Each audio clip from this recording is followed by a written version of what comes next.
اس میں جیسا کہ میں نے عرض کیا تھا پچھلی نشست میں، چونکا دینے کا انداز بھی ہے۔ جیسے یہ وقت تیزی سے گزر رہا ہے، آپ انگریزی میں بھی کہتے ہیں catch the time by the forelock, وقت کو اس کے ماتھے کے بالوں سے پکڑ کے رکھو، کیونکہ یہ تو تیزی سے چلا جائے گا۔ اور یہی ہمارا اصل سرمایہ ہے، اسی میں کچھ بنانا ہے، اسی میں کچھ کرنا ہے، اسی میں کچھ کمانا ہے۔ اس کے لیے بڑی پیاری مثال دی ہے بعض مفسرین نے۔ ایک صاحب نے اپنا مشاہدے کی بنیاد پر لکھا کہ میں ایک دفعہ شام کے وقت ایک بازار منڈی اس میں سے گزرا تو میں نے دیکھا ایک برف بیچنے والا بہت چیخ چیخ کر اپنے برف کو بیچنے کے لیے لوگوں کو متوجہ کر رہا تھا۔ اس کی حالت جو تھی وہ بڑی ڈیسپریٹ۔ وہ کیوں انہوں نے سوچا؟ اس لیے کہ اس کا برف تو پانی ہو جائے گا، زیرو ہو جائے گا اگر بکا نہ۔ کوئی بساتی ہے، اس کا سامان ہے، نہیں بکا ہے، کوئی بات نہیں، دکان بند کرے گا، اگلے روز آئے گا، وہ سامان تو اس کے پاس ہے نا، اس کی اصل راس تو کہیں نہیں گئی، اس کا اصل سرمایہ تو محفوظ ہے۔ لیکن یہ برف کا تاجر جو ہے، یہ تو برف اگر بکی نہ تو پانی ہو گئی، ختم، اصل راس المال بھی گیا۔ انسان کی حیثیت برف کے تاجر کی ہے، اس کی زندگی کی برف گھل رہی ہے، تیزی کے ساتھ پگھل رہی ہے، جس کو کہا ہے ایک شاعر نے بہت عمدگی کے ساتھ، غافل تجھے گھڑیال یہ دیتا ہے منادی، گردون گھڑی عمر کی ایک اور گھٹا دی۔ عام طور پہ تو ہم سمجھتے ہیں میری عمر پہلے 60 برس تھی، اب 61 ہو گئی، بڑھ گئی، بڑھی کہاں ہے، کم ہو گئی، اس لیے کہ جو بھی ٹائم اس دنیا میں ہے میرے لیے اس میں سے اب 1 سال کم ہو گیا۔ 1 گھنٹہ جو گزرا ہے، ایک گھڑیال بجا، 1 گھنٹہ اور، یہ 1 گھنٹہ میری زندگی میں سے کم ہو گیا ہے۔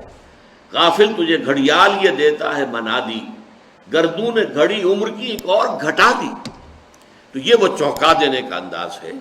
Time is fleeting, catch the time by the forelock, والعصر ان الانسان لفی خسر۔ اب آئیے تیسری آیت پر، یہ ہے اصل عملی اعتبار سے اس سورہ مبارکہ کا جو لب لباب ہے، جو اصل حاصل ہے، الا الذین آمنوا وعملوا الصالحات وتواصوا بالحق وتواصوا بالصبر۔ اس سے پہلے کہ ہم ان 4 چیزوں پر علیحدہ علیحدہ گفتگو کریں، پہلے اس جملے کو اپنے نگاہوں کے سامنے لکھ لیجئے، اپنے تخیل کے اندر، والعصر ان الانسان لفی خسر الا الذین آمنوا وعملوا الصالحات وتواصوا بالحق وتواصوا بالصبر۔ پہلا نتیجہ برآمد کیجئے، اس میں انسان کی کامیابی اور ناکامی کا ایک معیار ہمارے سامنے رکھا گیا۔ اگر یہ 4 چیزیں ہیں تو انسان کامیاب ہے، چاہے مفلس ہو، علاش ہو، دنیا میں اس کو کوئی جاننے والا نہ ہو، کوئی پہچانتا نہ ہو، اگر یہ 4 چیزیں ہیں تو وہ کامیاب ہے۔ اور اگر یہ چیزیں نہیں ہیں تو چاہے بادشاہ ہو، لکھ پتی ہو، کروڑ پتی ہو، چاہے بہت زبردست اونچے محل میں حویلیوں میں رہتا ہو، کچھ بھی ہو، وہ ناکام ہے۔ کامیابی اور ناکامی، ذالک یوم التغابن، آگے چل کر جب سورہ تغابن ہم پڑھیں گے تو یہ نقطہ کھل کر تفصیل سے آئے گا۔ قرآن مجید کی یہ صورت ہمارے سامنے معیار رکھ رہی ہے، کامیابی کا معیار کیا ہے، ناکامی کا معیار کیا ہے۔ دیکھیے ہر انسان، کچھ لوگ تو ہوتے ہیں بہت ہی ڈھیلے ڈھالے قسم کے، جن کی زندگی میں کوئی خاص امنگ، کوئی ولولہ نہیں ہوتا، کوئی حال، کوئی مقصد نہیں، کچھ نہیں، گویا کہ وہ خود زندہ نہیں ہوتے بلکہ زندگی انہیں گزار رہی ہوتی ہے۔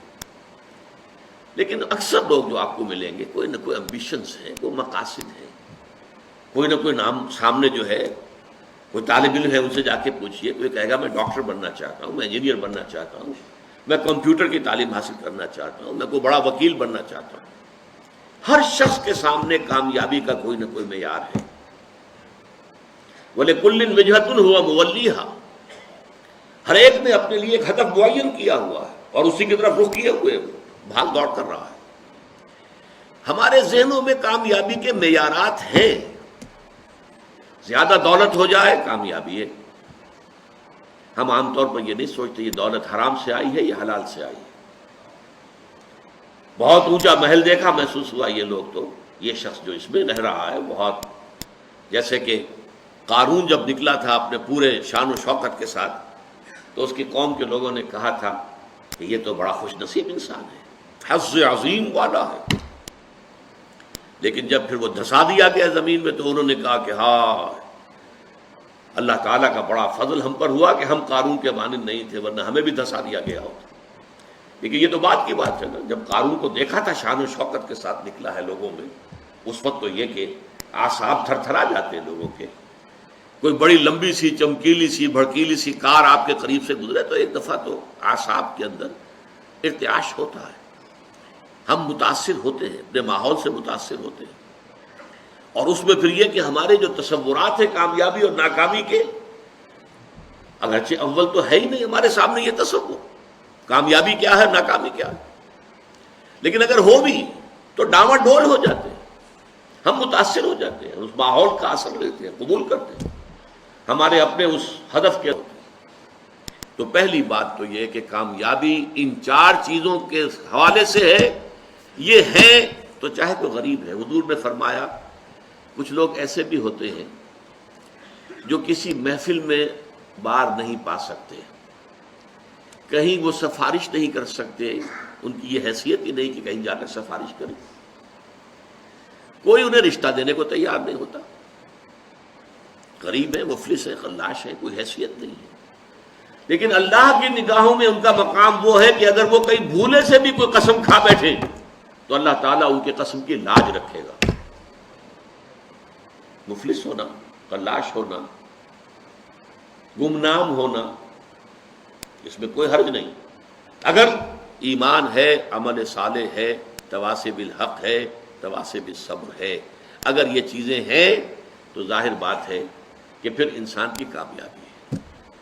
کتنے ہی صحابہ تھے حضور کے جنہیں فقراء کہا جاتا ہے، جو اصحاب صفہ تھے، خاص طور پر کھانے پینے کے لیے کچھ نہیں، کسی وقت کوئی صدقہ کو آ گیا، کچھ مال کہیں کسی نے بھیج دیا انصاری نے تو کچھ کھا لیا، ورنہ نہیں، پڑے ہیں در پر۔ حضور کی صحبت اور علم یہی وجہ ہے، حضرت ابو ہریرہ اصحاب صفہ میں سے تھے، حالانکہ سن 7 ہجری میں ایمان لائے ہیں، گویا کہ حضور کے ساتھ ان کی رفاقت جو ہے زیادہ سے زیادہ 3 برس کی بنتی ہے، 4 برس کی بنتی ہے، اس سے زیادہ نہیں، لیکن سب سے زیادہ کثیر تعداد میں احادیث انہی سے مروی ہے۔ 24 گھنٹے جو وہی پڑے، نہ کوئی کاروبار ہے، نہ کوئی دھندا ہے، نہ کوئی دکان ہے، نہ کوئی اور محنت مزدوری ہے، اور وہ فرماتے ہیں خود کہ بسا اوقات ایسا ہوتا تھا کہ کئی وقت کے فاقے کی وجہ سے مجھ پہ بے ہوشی طاری ہو جاتی تھی، تو لوگ آتے تھے اور میری گردن پر اپنا پاؤں رکھتے تھے، وہ سمجھتے تھے کہ اسے مرگی کا دورہ پڑا ہے، حالانکہ مجھے بے ہوشی ہوتی تھی فاقے کی وجہ سے، یہ کیفیت تھی۔ لیکن کیا وہ ناکام تھے؟ نہیں۔ کامیابی اور ناکامی کا، فرعون وہ کامیاب نہیں تھا، ناکام تھا، نمرود کامیاب نہیں تھا، ناکام تھا، قارون کامیاب نہیں تھا، ناکام تھا۔ گویا کہ کامیابی کا معاملہ دولت سے، جائیداد سے، دنیاوی وجاہت سے، دنیاوی اقتدار سے، کسی شے سے متعلق نہیں ہے۔ کامیابی کا تعلق اگر ہے تو وہ ایمان اور عمل صالح اور تواصی بالحق اور تواصی بالصبر سے۔ دوسرا نتیجہ نکالیے، اس سورہ مبارکہ میں کامیابی کی جو کم سے کم شرائط ہیں وہ بیان ہو رہی ہیں۔ نوٹ کیجئے، اگر انداز یہ ہوتا زمانہ گواہ ہے وہ لوگ بہت اونچے مراتب حاصل کر لیں گے جنہوں نے یہ شرطیں پوری کر دیں، ٹھیک، تو ایک امکان تھا کہ اگر یہ ساری شرطیں پوری نہ ہوں تب بھی کمتر درجے کی کامیابی تو حاصل ہو سکتی ہے، بہت اونچے مراتب نہ صحیح، نچلے درجے کے مراتب تک تو رسائی کا امکان ہے۔ یہ انداز نہیں ہے یہاں انداز کیا ہے؟ وَالْعَصْرِ إِنَّ الْإِنسَانَ لَفِي خُسْرٍ إِلَّا الَّذِينَ آمَنُوا وَعَمِلُوا الصَّالِحَاتِ وَتَوَاصَوْا بِالْحَقِّ وَتَوَاصَوْا بِالصَّبْرِ۔ زمانہ گواہ ہے اور زمانے کی قسم ہے، تمام انسان تباہ ہوں گے، برباد ہوں گے، سوائے ان کے جو یہ 4 شرطیں پوری کریں۔ یہ گویا کہ پاس مارکس ہیں، یہ فرسٹ ڈویژن سیکنڈ ڈویژن کی بات نہیں ہو رہی ہے، یہ ڈسٹنکشن کی بات نہیں ہو رہی ہے، بلکہ یہ در حقیقت بنیادی طور پر کامیابی کے لوازم ہیں، کامیابی کے لوازم ہیں، کامیابی کے لوازم ہیں، ورنہ ناکامی ہے، خسارہ ہے۔ استثناء جو ہے وہ اس کو واضح کر رہا ہے۔ تیسری بات اور بڑی اہم ہے، جب اللہ تعالیٰ کامیابی کو 4 شرطوں کے ساتھ مشروط قرار دے رہا ہے تو ظاہر بات ہے یہ چاروں لازم ہیں، ان میں سے کسی کو بھی کم کر دینے کا آپ کو اختیار نہیں۔ یہ اللہ کا کلام ہے، اس میں شاعری نہیں ہے، اس میں کوئی قافیے اور ردیف کی رعایت سے کوئی الفاظ بڑھا نہیں دیے گئے، اس میں کوئی مبالغہ نہیں ہے، یہ تو ایک ایک حرف اپنی جگہ پر اٹل ہے۔ وَالْعَصْرِ إِنَّ الْإِنسَانَ لَفِي خُسْرٍ إِلَّا الَّذِينَ آمَنُوا وَعَمِلُوا الصَّالِحَاتِ وَتَوَاصَوْا بِالْحَقِّ وَتَوَاصَوْا بِالصَّبْرِ۔ یہ چاروں چیزیں لازم، اس کو یوں سمجھیے کہ اگر کوئی معالج آپ گئے ہیں، آپ نے نبض دکھائی ہے یا جو بھی اپنا تشخیص ہوئی ہے، اب نسخہ لکھا گیا ہے، اس میں 4 دوائیں لکھ دی گئی، آپ نے اس میں سے اپنی مرضی سے 3 ختم کر دی یا 2 ختم کر دی یا 1 بھی ختم کر دی فرض کیجئے، تو اب یہ نسخہ اس ڈاکٹر کا نہیں رہا، یہ اب آپ کا نسخہ ہے۔ آپ کو معلوم ہے نسخوں میں یہ ہوتا ہے کہ ایک دوا کے کوئی سائیڈ ایفیکٹس ہیں جو خراب ہیں، اس کے کچھ سمی اثرات ہیں، زہریلے اثرات ہیں، تو دوسری شے شامل کی جاتی کریکٹیو کی حیثیت سے کہ اس کا ازالہ ہو جائے۔ آپ نے وہ کریکٹیو نکال دیا تو مارے گئے نا۔ وہ نسخہ شفا نہیں رہے گا، وہ نسخہ ہلاکت بن جائے گا۔ آپ اس میں سے کسی بھی شے کو ساقط کرنے کا حق نہیں رکھتے، بلکہ اس کے اندر تباہی اور بربادی آ جائے۔ یہ بات کیوں میں اس لیے ایمفیسس کے ساتھ کہہ رہا ہوں، آپ اگر جائزہ لیں گے تو معلوم ہوگا کہ ہماری عظیم اکثریت محض ایمان کی بنیاد پر کامیابی اور نجات اور فوز و فلاح کی 100% امیدوار بن کر بیٹھی ہوئی ہے، اور ایمان بھی صرف زبانی کلامی ایمان، اور اگر عمل صالح کو تھوڑا بہت ہو گیا، نماز روزہ ہو گیا تو کیا کہنے صاحب، اس کے بعد تو ظاہر بات ہے کہ کوئی سوال ہی پیدا نہیں ہوتا کہ ہمارا کئی معاملہ جو ہے ناکامی کا ہو جائے۔ تواصی بالحق اور تواصی بالصبر تک تو کسی کے پہنچنے کا سوال ہی نہیں، ہمارے ذہنوں سے خارج ہے۔ یہ بھلائی کی تبلیغ کرنا یہ مولویوں کا کام ہے، ہمارا کام تو نہیں، یہ ہمارے تصورات ہیں۔ ان تصورات کو توڑ پھوڑ کر صحیح دینی تصور کو واضح کرنے کے لیے سورۃ العصر جو ہے اس پر غور و فکر اور تدبر۔ یاد کیجئے جو میں نے پچھلی نشست میں آپ کو اقوال سنائے تھے امام شافعی کے، لو تدبر الناس هذه السورۃ لوسعتهم، اگر لوگ صرف اس ایک سورت کے اوپر تدبر کریں تو یہ ان کے لیے کافی ہو جائے گی۔ لو لم ينزل من القرآن سواها لكفت الناس، اگر قرآن میں سوائے اس ایک سورت کے اور کچھ نازل نہ ہوتا تو یہ بھی انسانوں کے لیے کافی تھی۔ تو پہلی بات یہ کہ یہاں پر کامیابی اور ناکامی کا ایک معیار ہمارے سامنے آ رہا ہے، کاش کہ یہ ہمارے دلوں میں کھد جائے، جیسے کہتے ہیں کہ نقش فی الحجر، پتھر میں جیسے کوئی چیز جو ہے کھود دی جائے، ایسے ہمارے دلوں میں یہ حقیقت کھد جائے۔ کامیابی ان چیزوں سے ہے، ایمان، عمل صالح، تواصی بالحق، تواصی بالصبر۔ کامیابی دولت سے، وجاہت سے، اقتدار سے، جائیداد سے، سرمایہ سے نہیں۔ نمبر 2، یہ کم سے کم لوازم ہے نجات کے۔ نمبر 3، ان میں سے کسی کو ساقط کرنے کا آپ کو اختیار نہیں۔ اب اس کے لیے میں آپ کو ایک قول سنانا چاہتا ہوں، امام فخر الدین رازی رحمۃ اللہ علیہ، آپ کو معلوم ہے تفسیر کبیر بہت بلند تفسیر ہے اور بہت مفصل تفسیر ہے، 30 اجزاء میں ہے، اگرچہ اس میں فلسفہ، منطق، فلکیات اس زمانے کی، اس میں کافی کچھ چیزیں ایسی ہیں جس کی بنا پر عام طور پر اس تفسیر کا وہ مقام نہیں سمجھا جاتا، بلکہ بعض حضرات جو ہیں خاص طور پر جو اہل حدیث مزاج کے حضرات ہیں وہ تو کہتے ہیں فیہ کل شیء الا التفسیر، اس میں ہر چیز موجود ہے سوائے تفسیر کے۔ اس لیے فلکیات کی بحثیں ہیں، ریاضیات کی بحثیں ہیں، منطق کی بحثیں ہیں، تو بہت ہی اس اعتبار سے وہ اب ایک خاص دور کے اندر تو یوں سمجھیے کہ اس کا بہت بڑا جو ہے مقام، بہت اونچا مقام تھا، آج بھی میں اسے بہت اہم تفسیر سمجھتا ہوں۔ انہوں نے اس صورت کے بارے میں جو بات کہی ہے، هذه الآیہ اس تیسری آیت کے بارے میں کہتے ہیں اعلم ان هذه الآیہ فیہا وعید شدید، اس آیت میں بڑی شدید وعید اللہ تعالیٰ کی طرف سے آئی ہے. بأن اللہ تعالی حکم بالخسار علی جمیع الناس، اس لیے کہ اللہ تعالیٰ نے تو خسارے کا، بربادی کا، تباہی کا فیصلہ کر دیا تمام انسانوں کے لیے. الا من کان آتیا بہذہ الاشیاء الاربعۃ، سوائے اس کے کہ جو ان 4 شرطوں کو پورا کرنے والا ہو. وہی الایمان، وہ 4 شرطیں کیا ہیں؟ نمبر 1 ایمان، والعمل الصالح، اور عمل صالح، والتواصی بالحق، اور تواصی بالحق، والتواصی بالصبر، اور تواصی بالصبر. ودل ذالک، یہ ہے جملہ جو ہے دل ذالک، اس سے دلالت ہوئی اس بات کی طرف، رہنمائی ہوئی اس بات کی طرف، ان النجات معلقۃ بمجموع هذه الاشیاء، کہ نجات معلق ہے، منحصر ہے ان 4 چیزوں کے مجموعے پر. یہ ہے نتیجہ.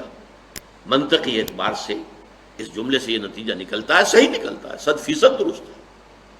اسی نجات کے لفظ کو جو میں نے لیا ہے، جو اس قول میں ہے امام راضی کے، نجات کی راہ، سورۃ العصر کے موضوع پر جو میری کتاب ہے، اور میں مشورہ دوں گا جن کو بھی دلچسپی سورہ مبارکہ سے ہو گئی ہو وہ ضرور اس کتاب کا مطالعہ کریں. اس میں ایک تحریر بھی میری شامل ہے، ایک تقریر شامل ہے. ظاہر بات ہے کہ میں ان نشستوں میں تو ان تفاصیل میں جا نہیں سکتا، اور یہ کہ میری تحریر جو اس میں شامل ہے وہ آج سے 35 برس قبل کی ہے، 36 برس قبل کی ہے. تو ظاہر بات ہے کہ اب اس وقت جو بھی جوش و خروش تھا وہ اب تو نہیں ہے، لیکن یہ کہ جن حضرات کو بھی دلچسپی ہو ضرور اس کتاب کا مطالعہ کریں. نجات کی راہ، سورۃ العصر کی روشنی. تو تیسری بات جو میں نے آپ کو بتائی، چوتھی، یہ 4 چیزیں جو ہیں یہ لازم ہیں، ان میں سے کسی ایک کو بھی ساقط کرنے کا ہمیں اختیار نہیں. چوتھی بات، 5ویں بات نوٹ کیجئے، یہ 4 چیزیں لازم و ملزوم ہیں آپس میں. ایمان اگر حقیقی ہوگا عمل صالح لازماً پیدا ہوگا. ممکن نہیں ہے کہ ایمان حقیقی ہو اور پھر عمل درست نہ ہو، کیسے ممکن ہے؟ اس ایمان کی پھر 2 دھیلے کی قیمت نہیں جس کی بنا پر انسان کا عمل درست نہ ہو سکے. بہت سی احادیث میں ہم دیکھتے ہیں کہ غلط اعمال کی بنیاد پر ایمان کی نفی مطلق کی گئی. ایسی شدید حدیث بھی ہے، واللہ لا یؤمنو، واللہ لا یؤمنو، واللہ لا یؤمنو، خدا کی قسم فلاں شخص مومن نہیں ہے، خدا کی قسم وہ مومن نہیں ہے، خدا کی قسم وہ مومن نہیں ہے. صحابہ کانپ گئے، لرز گئے. پوچھا من یا رسول اللہ، حضور کس کے بارے میں ارشاد فرما رہے ہیں؟ جواب سنیے، غور سے سنیے. فلاں شخص الذی لا یامن جوارہ بوائقہ، وہ شخص کے جس کی ایذا رسانی سے اس کا پڑوسی چین میں نہیں ہے. کسی گناہ کبیرہ کا ذکر یہاں نہیں ہوا ہے، زنا کا نہیں ہے، چوری کا نہیں ہے، ڈاکے کا نہیں ہے، شرک کا نہیں ہے. کس چیز کا؟ ایک انسان کج خلق ہے، بد خلق ہے، اس کی ایذا رسانی ہے، پڑوسی کو تنگ کرتا ہے، پریشان کیے رکھتا ہے، پڑوسی خائف رہتا ہے، پتہ نہیں کس وقت کیا گزرے گی. تو وہ شخص مومن نہیں ہے، نہیں ہے، نہیں ہے. خدا کی قسم مومن نہیں ہے، خدا کی قسم مومن نہیں ہے، خدا کی قسم مومن نہیں ہے. ایک اور حدیث کہ جس کو حضور ہر خطبے میں دہراتے تھے، حضرت انس رضی اللہ تعالی عنہ جو طویل عرصے تک 9-10 برس تک حضور کے ذاتی خادم رہے، وہ یہ گواہی دیتے ہیں. انس رضی اللہ تعالی عنہ فرماتے قلما خطبنا رسول اللہ صلی اللہ علیہ وسلم الا قال، شاذ ہی کبھی ایسا ہوا ہوگا کہ اللہ کے رسول صلی اللہ علیہ وسلم نے فرمایا ہو، ہمیں خطبہ دیا ہو اور یہ الفاظ اس خطبے میں شامل نہ ہو. وہ کون سے الفاظ؟ لا ایمان لمن لا امانت لہ ولا دین لمن لا عہد لہ. جس شخص میں امانت داری کا وصف نہیں ہے اس کا کوئی ایمان نہیں. اور جس شخص میں ایفائے عہد کا مادہ نہیں ہے اس کا کوئی دین نہیں. کتنے کیٹیگوریکل ہیں یہ. تو ایمان اصل میں ایک ایمان قانونی ہے، اقرار باللسان. اس ایمان کی بات ہم یہ نہیں کر رہے. یہ تو جب پھر ہمارا جو ہے اس منتخب نصاب کا دوسرا حصہ آئے گا وہ ایمانیات کے مباحث پر ہوگا.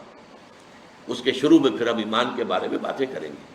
ایمان کسے کہتے ہیں، ایمان کی حقیقت کیا ہے، ایمان کی اقسام کیا ہے، ایمان کے درجے کیا ہے. اور پھر یہ کہ وہ حصے پڑھیں گے قرآن کے جس میں ایمان کا سنتھسس، ایمان کے لیے استدلال کس طور سے قرآن مجید ایمان کی دعوت دیتا ہے. اس وقت تو جو ہم سرسری بات کر رہے ہیں کہ ایک قانونی ایمان ہے اقرار باللسان. کوئی ہندو، کوئی سکھ، پارسی، عیسائی ابھی کہے اشہد ان لا الہ الا اللہ و اشہد ان محمد رسول اللہ، وہ مسلمان ہو گیا. اقرار باللسان کا تعلق اسلام سے ہے، تصدیق بالقلب کا تعلق دل سے ہے، وہ ہے اصل ایمان. اور جب دل میں ایمان پیدا ہو جائے، یقین کی کیفیت ہو جائے، پرسنل کنوکشن ہو جائے، تو انسان کے اعمال جو ہے وہ قلب کے تابع ہوتے ہیں. حضور نے فرمایا الا فی الجسد مضغۃ اذا صلح صلح الجسد كلہ واذا فسدت فسد الجسد كلہ الا وہی القلب. آگاہ ہو جاؤ، انسان کے جسم میں ایک لوتھڑا ایسا ہے، اگر وہ درست ہو سارا جسم درست ہو جائے گا، اگر اس میں فساد ہو سارا جسم میں فساد ہو جائے گا. اور آگاہ ہو جاؤ وہ دل ہے. دل میں یقین آ جائے، ایمان آ جائے، پھر عمل درست ہو جائے. اسی طرح حضور نے فرمایا، جیسے میں نے کہا تھا وہ تو ایک تھی کج خلقی، صرف گناہ کبیرہ پر بھی کہا لا یزنی الزانی حین یزنی وہو مومن ولا یسرق السارق حین یسرق وہو مومن ولا یشرب الخمر حین یشرب وہو مومن. کوئی زانی حالت ایمان میں زنا نہیں کر سکتا. کیسے ممکن ہے؟ ایمان بھی دل میں ہو اور زنا بھی ہو رہا ہو. کوئی چور حالت ایمان میں چوری نہیں کر سکتا. کیسے ممکن ہے؟ دل میں ایمان ہو، وہ ایمان دھیلے کا نہیں پھر. اور کوئی چور حالت ایمان میں چوری نہیں کرتا، کوئی شرابی حالت ایمان میں شراب نہیں پیتا. ایمان حقیقی نہیں ہوتا، ایمان قانونی ہے. مسلمان تو وہ رہے گا. چور بھی مسلمان ہے، زانی بھی مسلمان ہے، شرابی بھی مسلمان ہے. آپ حد جاری کیجئے، چور کا ہاتھ کاٹ دیجئے، جو چاہے کرے، لیکن وہ مسلمان رہے گا. قانونی اسلام اور ہے، قانونی ایمان ایک حقیقی ایمان ہے جو دل کے اندر راسخ اور جاوید ہو جائے. اگر وہ ہوگا تو عمل درست ہو جائے گا. اب نوٹ کیجئے عمل کے لیے لفظ جو آیا ہے، جیسے میں نے عرض کیا دہر اور عصر. عربی زبان کا ایک لفظ ہے فعل، ایک ہے عمل. انسان سے جو بھی حرکت سرزد ہو رہی ہو، خواہ وہ بالارادہ ہو، غیر ارادی طور پر ہو، خواہ وہ بڑی سہولت سے ہو جاتی ہو، خواہ اس میں مشقت آتی ہو، تکلیف جھیلنی پڑے، وہ فعل ہے. لیکن عمل کہتے ہیں مشقت طلب کام کو، محنت طلب بالارادہ عمل. اس لیے عاملۃ ناصبہ سورۃ الغاشیہ میں آیا ہے وجوہ یومئذ خاشعۃ عاملۃ ناصبہ. تھکے ہوئے ہوں گے، مشقت زدہ ہوں گے چہرے، جیسے کوئی آدمی تھک ہار کر کھڑا ہو، ایسے کھڑے ہوں گے قیامت کے دن. تو عاملہ، عاملہ وہ ہے کہ جو تھکا ہوا ہو، تھکا ماندہ انسان. تو عمل وہ کام ہے جو مشقت طلب ہو، محنت طلب ہو، ارادے کے ساتھ کیا جائے، آپ کا فری چوائس ہو اس کے اندر. صالحات، نیکیاں. اب اس لفظ کو بھی حقیقت کو سمجھیے. صالح کس کو کہتے ہیں؟ جس میں صلاحیت ہو. صلاحیت کا لفظ اسی سے ہے نا، من صلح، جس میں صلاحیت ہے. صلاحیت ہے تو اس کو پروان چڑھا سکتے ہیں. اعمال صالحہ وہ ہیں جو انسانی شخصیت کے اندر ترفع پیدا کرتے ہیں، انسانی شخصیت کے اندر ترقی پیدا کرتے ہیں، اس کی روحانی اخلاقی ترفع، اس کی بلندی. وہ افعال، وہ اعمال، وہ بالارادہ کیے جانے والے عمل، وہ تھکا دینے والی مشقت جس سے انسان روحانی طور پر بلندی حاصل کرے، اخلاقی اعتبار سے ترفع حاصل کرے، وہ اس مقام کو حاصل کرنے جس مقام پر اللہ نے اسے پیدا کیا. لقد خلقنا الانسان فی احسن تقویم. انسان کو تو ہم نے بہترین ساخت پر پیدا کیا تھا، بہت اونچے مقام پر پیدا کیا تھا، مسجود ملائک بنایا تھا، تمام فرشتوں کو اس کے سامنے جھکا دیا تھا. فسجد الملائکۃ کلہم اجمعون، لیکن پھر وہ گرتا ہے، ثم رددناہ اسفل سافلین، وہ پھر نچلوں میں سب سے نیچے، الا الذین آمنوا وعملوا الصالحات۔ اس پستی سے ابھرنے کے لیے پہاڑ سے آپ کو نیچے گرا دیا گیا، پہاڑ پر چڑھنے کے لیے آپ کو مشقت کرنی ہوگی، چڑھنا ہوگا۔ وہ چڑھائی ہے ایمان اور عمل صالح کی چڑھائی، تاکہ آپ اپنے اس اصل مقام کو حاصل کر لیں جس پر اللہ نے آپ کو پیدا کیا ہے۔ حیوانیت کی سطح میں اگر گر گئے تھے تو اس حیوانیت کی سطح سے ابھر کر دوبارہ انسانی مقام کے اوپر آنا، شرف انسانیت کو دوبارہ حاصل کرنا، یہ ہے وہ محنت، یہ ہے وہ مشقت۔ اس کے لیے اللہ تعالیٰ نے ہمیں ہدایات دی ہیں، وہ کون سے اعمال ہیں، وہ کون سے افعال ہیں، کیا کرنے سے تمہاری شخصیت جو ہے وہ نشو و نما پائے گی، تمہاری سیرت میں نکھار پیدا ہوگا، تمہیں روحانی طور پر ترفع حاصل ہوگا، وہ ہے عمل الصالحات وتواصوا بالحق۔ اب یہاں عرض کر دوں میں، تواصو باب تفاعل ہے، تفاعل کے اندر دو چیزیں پیدا ہو جاتی ہیں اس باب میں، ایک تو باہم مل جل کر کوئی کام کرنا، اور نمبر دو اس میں مبالغہ، بہت شدت سے پوری طاقت سے کسی کام کو کرنا۔ حق کسے کہتے ہیں؟ حق کے چار معنی ہیں عربی زبان میں۔ جو شے فی الوقت فی الواقع موجود ہو وہ حق ہے، اور جو نظر تو آئے لیکن نہ ہو وہ باطل ہے۔ سراب ہے، نظر آ رہا ہے پانی ہے نہیں، وہ باطل ہے۔ حق وہ ہے جو موجود ہو، اور وہ شے کہ جو نظر آئے اور ہو نہ، وہ باطل ہے۔ حق ہر وہ شے ہے جو اخلاقاً ثابت ہو، یہ والدین کے حقوق ہیں، یہ پڑوسی کے حقوق اخلاقاً۔ حق ہر وہ شے ہے جو عقلاً مسلم ہو، عقل اس کا تقاضا کر رہی ہے، لازماً اس کو ہونا چاہیے۔ حق ہر وہ شے ہے جو نتیجہ خیز ہو، باطل وہ شے ہے جس کا کوئی نتیجہ نہیں، کچھ حاصل نہیں۔ یہ چار معنی میں حق لیجئے تو کس قدر وسعت ہو جائے گی تواصی کی۔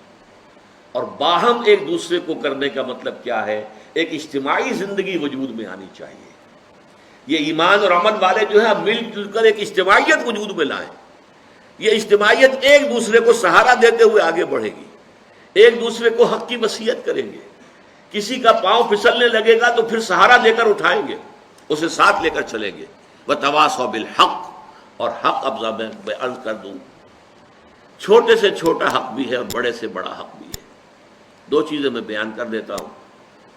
کسی نے کسی کے 100 روپے 200 روپے دینے ہیں، وہ نہیں دے رہا ہے، اس سے جا کر کہنا بھائی آپ اس کے پیسے دے دیجیے، ادا کر دیجیے، یہ بھی تواصی بالحق ہے۔ بچے گلی میں کھیل رہے ہیں، اندیشہ ہے کسی گاڑی کا جو ہے شیشہ پھوڑیں گے، کیا کریں گے، اگر آپ ذرا ان سے کہیں تو یہ بھی تواصی بالحق ہے کہ بیٹے یہ کھیلنے کا میدان نہیں ہے، آپ جا کر کہیں میدان میں کھیلیں، تواصی بالحق ہے۔ اور سب سے بڑا حق، یہ زمین اللہ کی ہے، یہاں اللہ کا حکم چلنا چاہیے، یہاں سے وہاں تک تواصی بالحق ہے۔ یہ چھوٹا حق بھی ہے، بڑا حق بھی ہے، گویا کہ اس میں ساری منزلیں آ گئی۔ اب ایک تو جماعتی زندگی، مل جل کر ایک کام کرنا، اس لیے کہ یہ کام آسان نہیں ہے۔ اس کام کے لیے جیسا کہ اگلا مرحلہ آئے گا، وہ تواصی بالصبر، بڑے صبر کی ضرورت بھی ہوگی، مشقتیں بھی جھیلنی ہوں گی، تکلیفیں برداشت کرنی ہوں گی، پرسیکیوشن برداشت کرنی ہوگی۔ لیکن یہ چھوٹے سے چھوٹے حق سے لے کر بڑے سے بڑے حق تک، جب انسان حق کا علم بردار بنتا ہے، اسی لیے میں نے عرض کیا تھا کہ قرآن مجید کے مضامین میں سے دعوت اللہ، دعوت الی سبیل اللہ، ادع الی سبیل ربک بالحکمت والموعظۃ الحسنۃ وجادل باللتی احسن، شہادت علی الناس، نہی عن المنکر، امر بالمعروف، دعوت الی الخیر، جہاد فی سبیل اللہ۔ اللہ کی زمین ہے، اللہ کا قانون نافذ ہونا چاہیے، اللہ کا نظام قائم ہونا چاہیے۔ اس کے لیے جد و جہد، اس کے لیے محنت، اس کے لیے مشقت، اس کے لیے بھاگ دوڑ، اس کے لیے اپنا وقت، اپنی صلاحیت، اپنے مالی وسائل کو صرف کرنا، یہ سب اس میں آ گئے، تواصی بالحق۔ اس لیے کہ چھوٹے سے لے کر اور بڑے سے بڑے حق تک، جب آپ چھوٹے معاملے کے اندر حق کا ساتھ دیں گے تو بڑے میں بھی اللہ تعالیٰ توفیق دے گا کہ آپ اس کے علم بردار بن کر کھڑے ہو جائیں۔ یا ایھا الذین آمنوا کونوا قوامین بالقسط شہداء للہ، اہل ایمان عدل و انصاف کے علمبردار بن کر کھڑے ہو جاؤ اللہ کی گواہی دینے کے لیے۔ اور یا ایھا الذین آمنوا کونوا قوامین للہ شہداء بالحق، اے ایمان والو کھڑے ہو جاؤ پوری طاقت کے ساتھ اللہ کے لیے اور حق کے گواہ بن کر۔ یہ سارا معاملہ جو ہے یہ تواصی بالحق میں ہے۔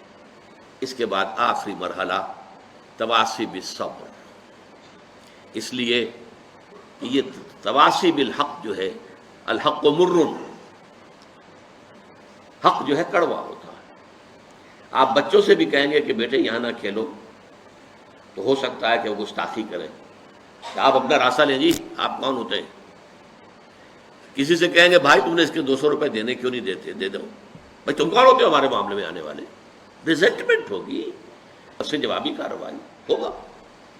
اور یہ تو چھوٹے حقوق کی بات میں کر رہا ہوں، ذرا بڑے حق کی بات کر کے دیکھیے، جو وقت کے شداد ہیں، فرائض ہیں، نماردہ ہیں، ظاہر بات ہے کہ وہ کبھی برداشت کریں گے کہ حق کا بول بالا ہو، اللہ کا دین قائم ہو جائے، ہماری بادشاہتیں ختم ہو جائیں؟ کوئی فرعون چاہے گا؟ کوئی نمرود چاہے گا؟ یہ کبھی نہیں ہوگا۔ اسی لیے تیسرا سبق ہوگا انشاءاللہ اس منتخب نصاب کا، سورہ لقمان کا دوسرا رکوع۔ حضرت لقمان کی نصیحتوں میں کیا تھا اپنے بیٹے کو؟ ایک بڑی جامع نصیحت کیا تھی؟ یا بنی اقم الصلاۃ وامر بالمعروف وانہی عن المنکر واصبر علی ما اصابک، اے میرے بچے نماز کو قائم رکھیو اور دیکھیو نیکی کا حکم دیجو، بدی سے روکیو، اور پھر جو تجھ پر بیتے اس پر صبر کیجو۔ بدی سے روکنے کے بعد یقیناً تمہیں ریزنٹمنٹ کا سامنا کرنا پڑے گا، ریزنٹمنٹ پرسیکیوشن تک بھی آ سکتی ہے۔ کیا لڑائی تھی؟ کیوں مارا جا رہا تھا حضرت بلال کو، اور کیوں جو ہے ننگے بدن دہکتے ہوئے انگاروں پر لٹا دیا گیا تھا حضرت خباب بن الارت کو رضی اللہ تعالی عنہ؟ آخر یہی تو تواصی بالحق، اللہ کا دین، حق کی دعوت، حق کی طرف لوگوں کو بلانا۔ آخری بات وتواصوا بالصبر، جو میں نے عرض کیا، ایک اجتماعی زندگی میں ایک دوسرے کا ہاتھ پکڑ کر، آپ کو معلوم ہے کہ اگر سیلاب کا ریلا زوردار آ رہا ہو، اکیلے اکیلے کھڑے رہیں گے تو بہہ جائیں گے، لیکن 10-15 آدمی ہاتھ میں ہاتھ ڈال کر کھڑے ہو جائیں گے تو سیلاب کا ریلا انہیں بہا نہیں سکے گا۔ جب اجتماعی زندگی کے اندر پھر صبر کی ایک دوسرے کو نصیحت اور وصیت، اگر کسی وقت کسی کا حوصلہ جو ہے جواب دے رہا ہو، کسی کی ہمت جواب دیتی محسوس، اس کے ساتھی اسے بک اپ کریں، اس کو حوصلہ دلائیں، دوبارہ اسے کہیں بھائی ہمت کرو، کھڑے ہو جاؤ، اس کا سہارا بنے، کہیں اسے تعاون کی ضرورت ہے تعاون پیش کریں۔ اس طریقے سے مل جل کر ایک اجتماعی زندگی کے ذریعے سے تواصوا بالصبر کا معاملہ بھی، جس کے لیے سورہ آل عمران کی آخری آیت یا ایھا الذین آمنوا اصبروا وصابروا ورابطوا واتقوا اللہ، اہل ایمان صبر کرو، اور صبر میں دوسروں کا، اپنے جو مد مقابل ہیں، جو دشمن ہیں حق کے، ان کا مقابلہ کرو، ان سے زیادہ صبر کرو۔ یہ کفار بھی تو صبر کر رہے ہیں نا، یہ ابو جہل جو ہے صبر کر رہا ہے اپنے باطل معبودوں کے لیے۔ پہلے آیا تھا بدر میں، مارا گیا کہ نہیں مارا گیا؟ لیکن پھر مکے کے جو مشرکین تھے دوبارہ آ گئے 1 سال کے بعد، پہلے 1000 آئے تھے، اب 3000 آ گئے۔ وہ اپنے معبودان باطل کے لیے قربانیاں دینے کو تیار ہیں۔ تمہیں ان سے بڑھ کر قربانی دینی چاہیے، تمہیں ان سے بڑھ کر صبر کرنا چاہیے۔ تو یہ ہے صبر، یہ ہے 4 آیتیں۔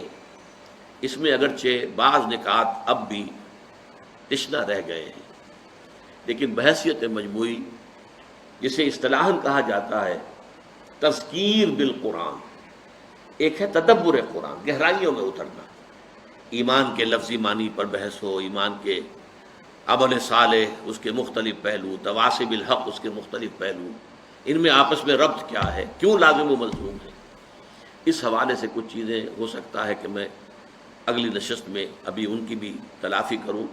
باقی یہ کہ اللہ کے فضل و کرم سے جیسا بھی ہو سکا ہے، آج میں نے اس کا بحیثیت مجموعی، اس کا جو ایک لب لباب ہے وہ آپ کے سامنے بیان کر دیا ہے۔ اقول قولی ھذا واستغفر اللہ لی ولکم ولسائر المسلمین والمسلمات۔